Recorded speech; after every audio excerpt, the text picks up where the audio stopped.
welcome back to what's season 6 now of Community Storytelling. And hopefully you all know by now I'm Lissa Kreisler and how much I love being part of KCAT TV 15 and my sponsor, Linda Lester. We could not do this show without you, so thank you so much.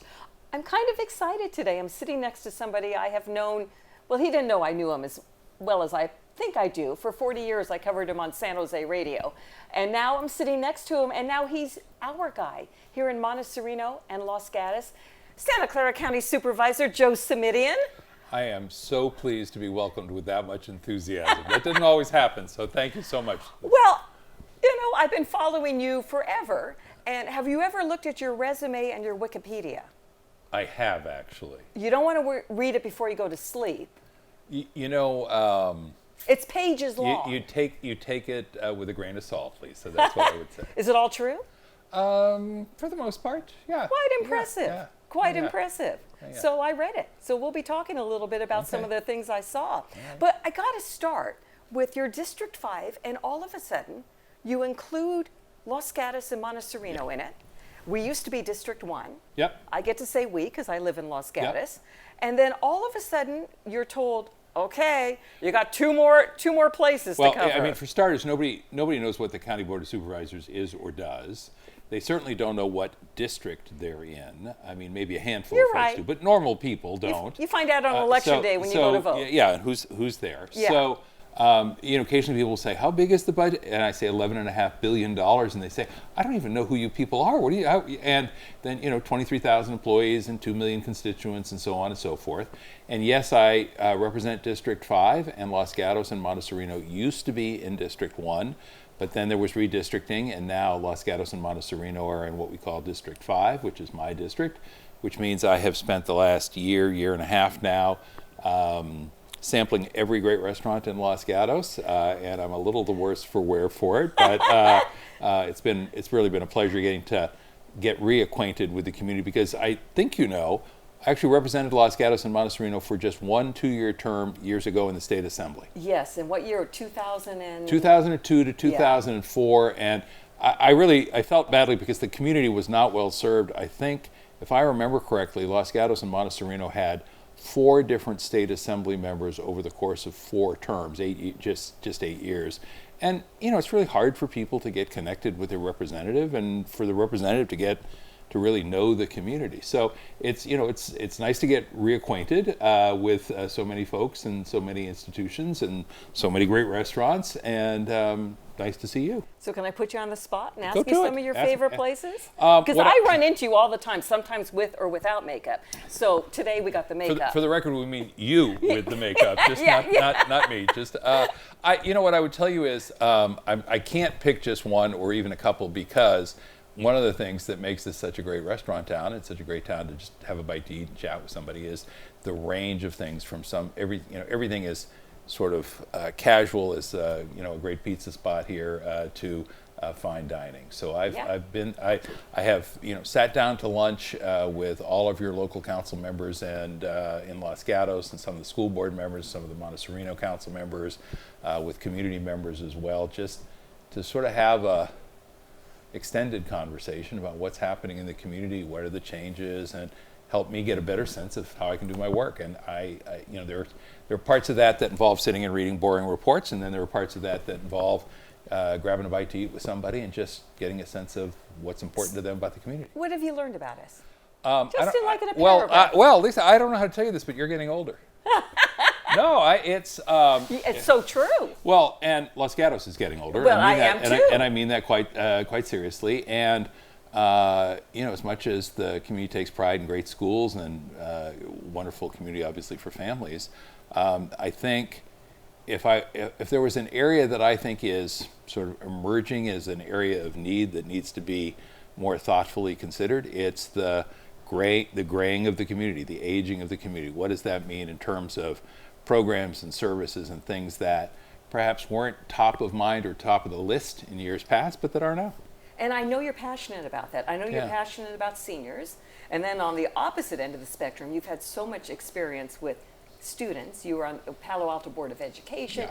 You're a Pali graduate. Yes, I am. And so I'm liking your green and white, and I will refrain from singing the Palo Alto High School fight song or the Pally hymn, notwithstanding the green and white forever. Although we wouldn't mind. I know you wouldn't mind, but that's the thing about film is it lives forever, and I don't think I want to relive that one day soon. So. But you've got these wonderful passions: young people, older people, mental health, which I do want to give you a chance to chat because you have worked so hard on, I know, getting better mental health benefits and coverage for county employees. Yeah. And I know you're passionate about affordable housing. Mm-hmm. I want you to brag a little bit. Well, you've done some amazing there's a lot there to talk about. I do think, I occasionally tell folks that when I grew up in Palo Alto, my father was able to buy a single family home on one school teacher's salary. And the reaction almost always is, my God, man, how old are you? And I'm like, it wasn't that long ago. Really, it wasn't that long ago. And, folks who make what we think of as a pretty decent middle-class salary are now priced out of our just red-hot housing market. And, I have people who tell me they keep thinking it'll get better. And, of course, it gets ever more challenging. And I've long since come to the conclusion that if we're going to have housing for our workforce in the Valley, including teachers and school staff, then we're going to have to do something very deliberate and targeted to make that happen. So I'm really delighted. We've got in the North County, we've got what I call teacher housing, but it's really educator workforce housing project that is going to break ground in a couple of months. We have just identified a site in the West Valley in Cupertino, kind of a complicated land swap with Apple and the county, but it all worked out. And, we just started a small little area for teacher and housing I have worked with our mutual pal Sarah on that 4-unit development. And yes. The project in the North County that the county is doing at my urging is 110 units. We're going to try and look at something that's in the 75 to 100 unit category. Which is what we need. 4 units doesn't go very far. Well, no, but But it's a start. And it's a multiplier. I think people, think of it as 1 unit. Think of the decades during which some educator will be able to live there, be a part of the community where they teach. Think of the time they're going to have with a kid before school who's struggling with a problem and who might go off the path, or a kid after school who's excited and wants to pursue a particular path. And those teachers just can't be there the way they want to if they have to hop in the car and drive 2 hours to the Central Valley. And so, people say, oh, this is a nice thing to do for teachers. I said, no, it's an important thing to do for our schools, for our kids, and for the well-being of the larger community, not to mention property values, as people, often point out. So doing more of that, I think is going to be essential if we're going to continue to have strong schools, which I think are part of strong communities.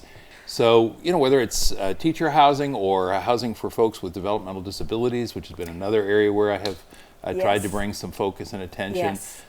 Workforce housing in general is, I think going to be essential to the continued vitality of the community. We had a mobile home park in the North County that was going to close and going to put, 400 folks out on the street. And, fortunately, people were compassionate and rallied to the cause. But also they were very practical, which is these are the folks who work at the deli counter, who work in the back office at the Medical right. Foundation, who provide us with services, who are in the clerk's office at the community college district. So, and you're not taking enough credit because you were the one who saved that mobile home park. So thank you for doing that. I know it takes a whole village and this and that, but that was your thing. I have a wife who occasionally says, honey, am I seeing a little only child behavior? and I tease her and say, who's asking? The oldest of 5 who thinks she's in charge of everybody's business? We have a little back and forth with that. But I learned a long time ago, on this, that, or the other project, maybe you lead, but you don't get anything done if you can't bring other folks along. So, I don't know, we've been talking maybe 9-10 minutes so far, and I've lost count how many times you've said community. And I thank you so much for doing that. I know I'm the interviewer, I'm not supposed to be thanking you or anything like that, but this is called community storytelling. Yeah. And we are a community, and a community is so important. And you have really embraced this community. Like I said, I run into you more than I should. And so thank you for doing that. Well, when I was suddenly the representative, it was an unusual set of and it was a very difficult political issue. There was a 3-2 vote Yes. to change the lines. And we had Supervisor people- Mike Wasserman, Yes. who used to represent this area, and I said, we're not sure this is the right set of lines, and we voted no. And but once the decision was made, we both said this is how it's going to be, and let's make it But work. it was And sticky because you had 2 local people running for this office. No, I mean for your viewers who know Mike, I mean he is a fundamentally decent guy and a person of goodwill. I'd go even further than that. He is, and he's a person of goodwill, and so he was in the unusual position of being a member of the County Board of Supervisors, but not representing his own hometown, the place where Right. he had been mayor. Very and so he odd. teased me and said, "No, I expect good service from you." And I said, "I'm on it. That's good." Sure, he said that. But we made it work, and it's been just a little bit now since Mike has left the board, and I miss his presence. Frankly, I miss working with him. So before we break, 2 things: you save COVID vaccinations in this county, the need for it, and the ability to get them for free still, and you got the mental health coverage, extra mental health coverage for your employees. So make a couple comments because you deserve credit for that. Well, on the COVID crisis, I think we will be unraveling for years, if not decades, just the toll that took on everybody in ways that I think are still not altogether clear. And there was some tension around vaccinations and who should be required. And I had a slightly different take on this, which is most of my constituents, not all of them, but most, wanted easy access to the vaccine and then the booster. And so my focus was on, let's make it easy for folks to get the vaccine and the booster who want it. Right. Rather than spend time, effort, energy, money chasing folks who were, reluctant for whatever reasons they were reluctant for. Let's make it easy. And, not all of our healthcare providers stepped up the way I had hoped they would or thought they should. So I really did feel that, it was on the county as the public health agency for this 2 million group, 2 million people in Santa Clara County, step up, make it easy. The way I describe it is no wrong door. Wherever you went, you should be able to get somebody to say, yep, happy to do that for you. And to get these clinics out in the community, there's that community word again, out in the community.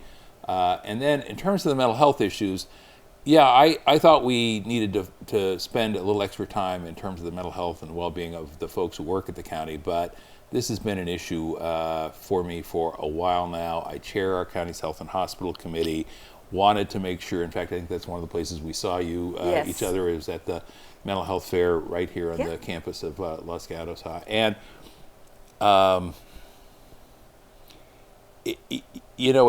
it's all these years later, notwithstanding all the good work people have done, there's still too much of a sense of stigma.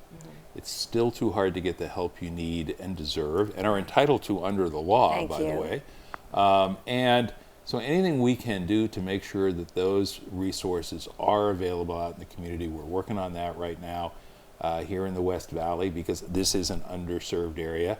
My district, which is admittedly, a little more prosperous than other parts of the county, is the only supervisorial district, 400,000 people, that has never had a county health clinic in the 172 years that we've been a county. So, Wow. so you've got 5 districts. The other 4 all have 3 or 4 county clinics or hospitals. My district, your district, the place we are seated right now, has 0. Has never had a county health Thinking clinic. that's about to change. And well, we've got a building under lease in the North County, and we've got a conversation going with the folks at De Anza about a site here in the West Valley, and we're making progress. But it just, as I say, you shouldn't have to struggle, and a whole host of programs and services for mental health that we've been able to bring on board the last few years that I really do think are making a difference. Yay, thank you. Yeah. You know what? I'm taking you for a stroll to Leicester Okay. Square right now. Okay. We will be right back. You are watching Community Storytelling with Santa Clara County Supervisor Joe Simitian and me, Lissa Kreisler, and we'll be right back because I got to get personal with this man. Let's see if I can make him turn red. We'll be right back.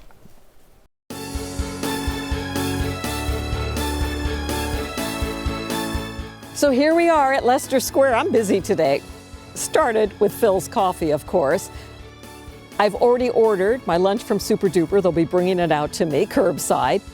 I dropped off Toby Tobes, my cat, at the vet. He needs a rabies vaccine. I'm looking at the signs. We've got an MD, we've got attorneys, we've got realtors here. Leicester Square, Linda Lester, thank you for all you do, not only for Los Gatos, but for building this square for me.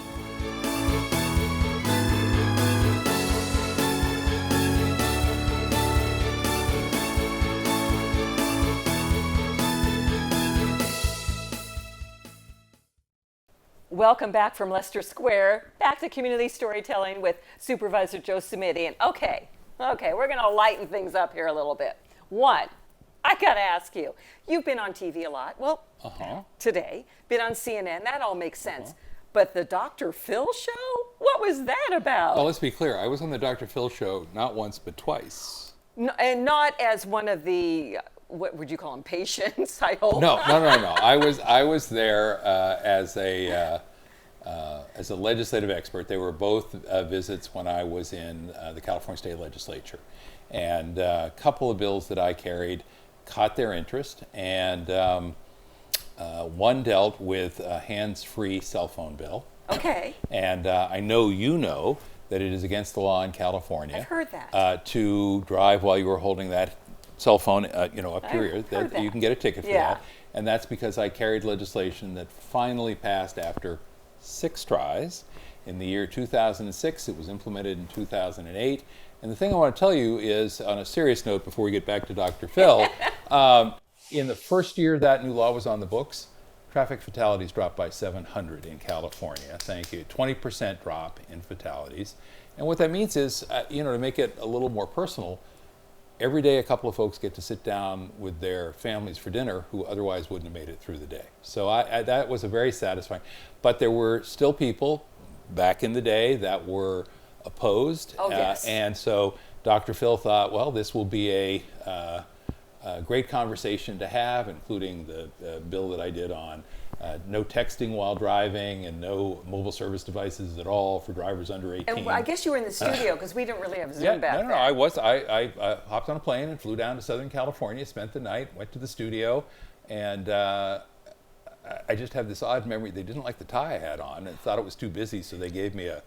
Really? Yeah, oh yeah. No, it was And did they put you up in the hotel, or you had to pay for no, that? they Put you in a nice place? Not at Motel 6 or anything? it was. I got a good night's sleep. That's all I remember. And the other bill, which was a little unusual, was a piece of legislation I authored that required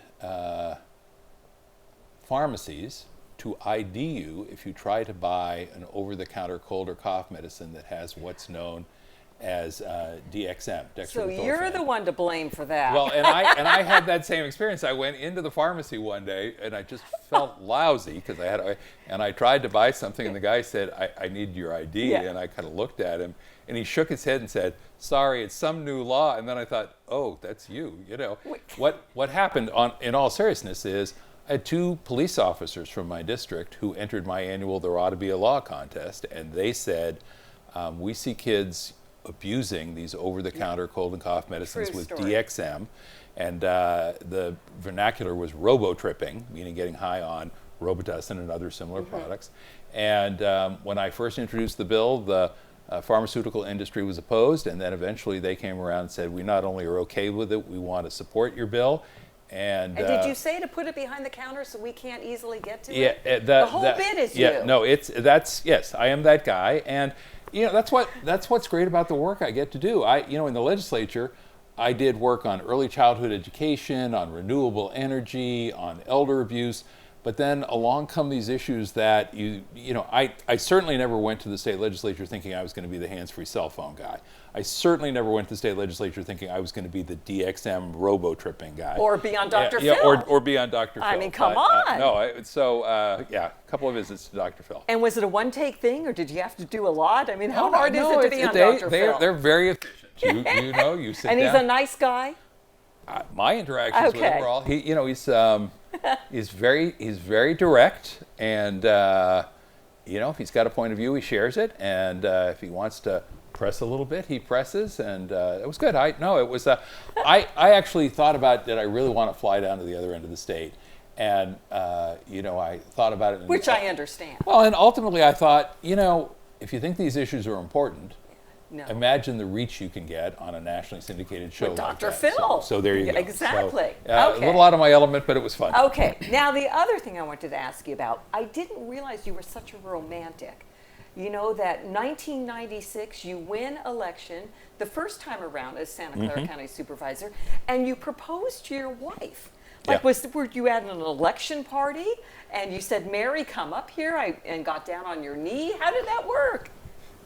And your wife is lovely, Mary Hughes. You want to go there? I do want to go there. All right. So the truth of the matter is, it was a hard year. I had campaigned all year for the Board of Supervisors. Was she your consultant? Because that's what she does was. for a living. She's That's how now you met. retired, but she was a political consultant for many years. And is that how you met? And yes, no, we met. We met at we had the most unromantic meeting you could possibly imagine. So you're not a romantic. No, I am a romantic, but the first meeting was not a terribly romantic. It was at a caucus meeting of all things, and we had been a couple for a long time, and I had this very difficult year in 1996, campaigning, a hard race, and when you're going through a hard time, you sort of think through what's important to you, and the answer was Mary and our relationship, and so I thought, you know what, I'm gonna ask her to marry me. And did you have a ring in your pocket? No, I was not terribly well prepared. Okay. I did, very old school, I guess, in this regard. I picked up the phone and called her mother and father at the time, who were then living, and were back on the East Coast, and I said, Ed, Jody, I'm going to ask Mary to marry me tonight, and I hope I have your blessing and consent. And obviously they said yes. And they said yes, and then they said, didn't say, who are you? They said, no, they said, but call us and tell us what she said. And I said, well, it's going to be late. And they said, call us. And I said, okay. So the polls closed at 8, and at 7:45, I said, Mary, we're going to go out to the campaign celebration, but can we talk for a minute? And she's like, sure, what do you want to talk about? And so at 7:45, before I knew what the results were, I asked her if she would marry me. To be clear, to your question, I had no ring, I had no date, I just had an ask. And she said yes, and my view was, great, let's go to the party, and whatever happens, it'll be a great night. And did you introduce her that night as your fiance? Well, no, actually, somebody who was there, we mentioned it to when we came in, and it's a campaign party, and all your friends and supporters are there, and the results went well, and people applauded. And then somebody said, do you have anything else you'd like to share? And I said, oh yeah, by the way. And and then people were really excited, like, okay, nice you got elected, but you're getting married to Mary. Big round of applause. And it was a great night all around. How many years are we on? 26, 27? Close enough. 1996. I'll let you do the math. Okay, and I'm not good at that, so I'll do it when I get home. No, it was a good night, obviously. And the other thing I want to bring up, because I've never seen anything like it, on your website, and by the way, go to Joe Simitian, Santa Clara County, whatever, Google it. His website is fabulous. You have a page, an alumni staffer page. Yeah. I've never seen that before. All of your former employees, what made you do that? Well, a combination of factors. One's just practical, which is people would call and say, hi, can I talk to so-and-so? And we'd say they're no longer in the office and they've moved on to other things. And so it's just an easy way to help people find folks who've worked in my office over the years. Okay. The other part of it, though, is, I've been so fortunate to have so many good people work with me over the years in my office, go on to do other interesting and important things. And you kind of want to highlight that and say thank you for the service. Did somebody not make that page? No, Were there ever any employees who didn't make that we, page? we try to be Okay. inclusive. And I'll just give you 2 examples. Just last night on KQED radio, State Assembly member Matt Haney was on talking with the folks at KQED. Matt was a Senate fellow in my office in 2006. And this coming Monday, a young man named Ray Onishi, who was a Senate fellow in my office in 2005, will be sworn in as a member of the Superior Court in Sacramento. These are people whose interest and passion for public service is very real.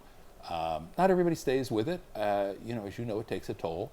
But we've had so many good folks over the years, and I'm really proud of the work they've done On the Board of Supervisors, we had 3 tough years with COVID, and that was obviously tough on everybody out in the community, but the county was the public health agency, and people were calling and looking for answers, and our team stayed on it, stayed with it, and tried our level best to help people get through it. So one of the quotes on your Facebook page, your county page, is you're not a typical politician, and you certainly are not.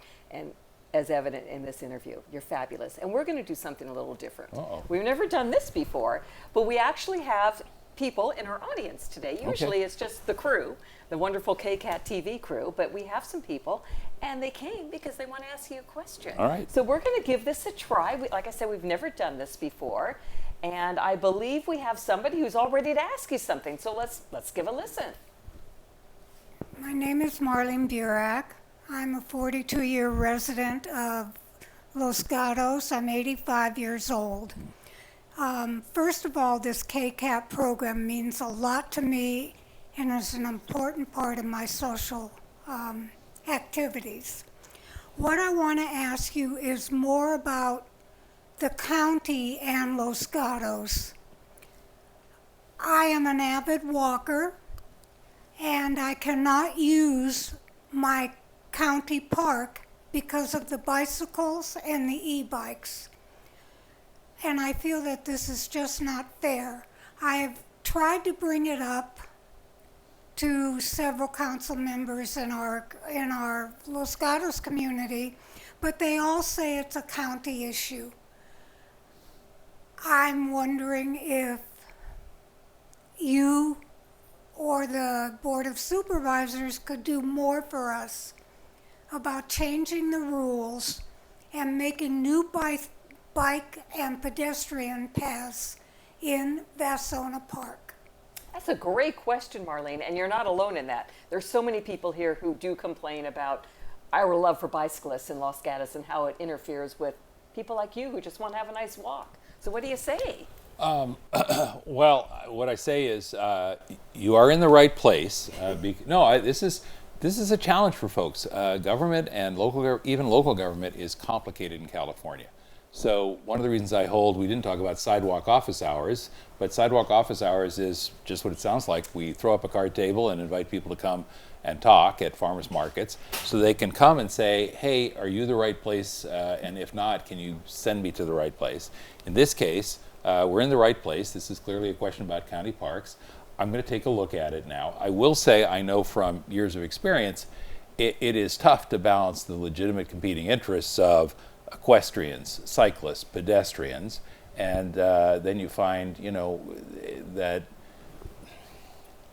some people are better sharers than others. I'll let it go at that. Some people are better rule followers than others, and you kind of have to account for that. So let me take a look, and before I leave, I'll make sure that we get contact information and follow up. And I can't guarantee a happy answer or one that makes this particular questioner happy, but I can make sure that we'll take a look at the issue and find out what the current rules of the road are, literally and figuratively, and how that decision was made and whether or not it's time to revisit it. I like that. So sidewalk hours or office? Sidewalk office hours. I have been doing these for years and years, and people, we do them at the farmer's market, in part because everybody knows how to find the farmer's market, and in part because almost nobody's in a bad mood at the farmer's market. And we have a great one in Los Gatos. Yes, you do. And so I've been there, and people have walked over and said, oh, I don't have anything today, but I'm glad to know you're here if I do, and I'll catch you at the next one. Or, they've asked questions about anything and everything in the county, and that's a lot of different subject matter areas. So very cool. It's good to do. We'll call this KCAT office hours. There you go. Start something new here. Wow, this has been something else. Almost as good as Dr. Phil? You read my mind. I was thinking, of all the things I was thinking we might talk about today, revisiting my my Dr. Phil experience was not one of them. One of them. And I'm glad you didn't even have to wear a tie, so I didn't have to tell you to change it. No, Perfect. It's all good. Joe Simitian, Santa Clara County Supervisor, your Santa Clara County Supervisor. Community storytelling. You know what? I think I nominated him. Next time, I want you to nominate someone. You go to kcat.org and say, I want Lissa to sit down with so-and-so, and we'll make it happen. Thank you so much for being with us. Thank you so much, Thanks. Joe. Fun. And we'll see you next time. It's Community Storytelling. I'm Lissa Kreisler, And you've been watching, happily so, for me, KCAT TV 15. Thank you so much.